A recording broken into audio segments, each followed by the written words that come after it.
Chapter 1. The invitation. In the rain came down in thick, icy needles as Riko stepped off the train at the edge of Miyama Village, a remote town nestled in the forested hills of Yamagata Prefecture.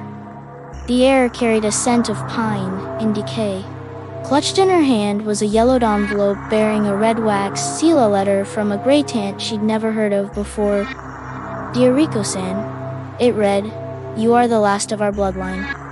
I am too old to care for the manor. Come to Yūrei Manor and claim your inheritance. There is one condition. Never gazed into the mirror in the east wing." Riko had recently lost her job, her apartment, and much of her will to fight the cold she had grind a city life. The letter felt like a rope tossed to a drowning woman. Nothing left to lose. The manor loomed at the edge of the woods, tall, wooden, and abandoned looking, though with fog curling around its eaves. A single lantern glowed near the entrance. Caretaker, a hunched old man named Mr. Yoshida, greeted her with a deep bow.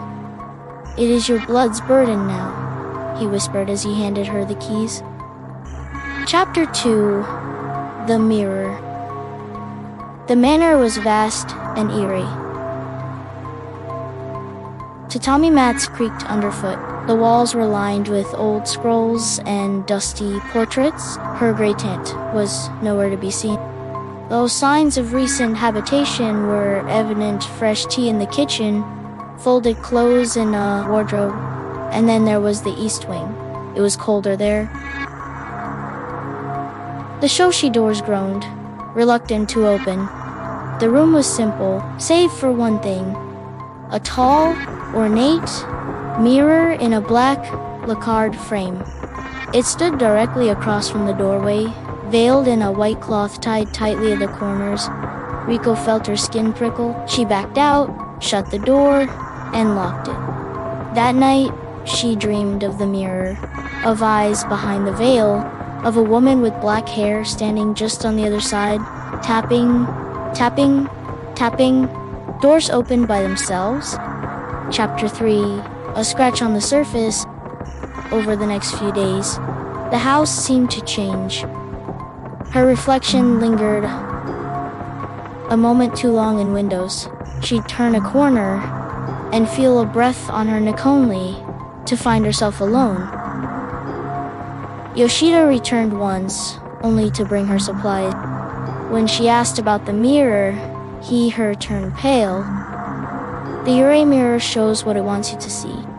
It reflects not your face, but your death. He begged her to leave, but Riko was determined. She had to understand. Grey Ten had disappeared. The manor whispered secrets to her at night, and she couldn't stop thinking about the mirror. Chapter 4. The tap-in. It began again tapping from the east wing. Soft, like fingertips on glass. She'd wake up at 2:33 a.m. every night to the sound. One night, she rose. The hall was dark. Her flashlight flickered. The tapping grew, except she wasn't alone. A woman in a white funeral kimono, louder, more frantic. Riko opened the east wing door. The cloth was on the floor. The mirror stood bare.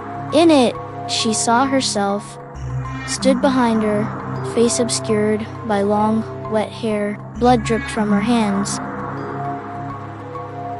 Riko turned. No one there. She looked back at the mirror. The woman was smiling.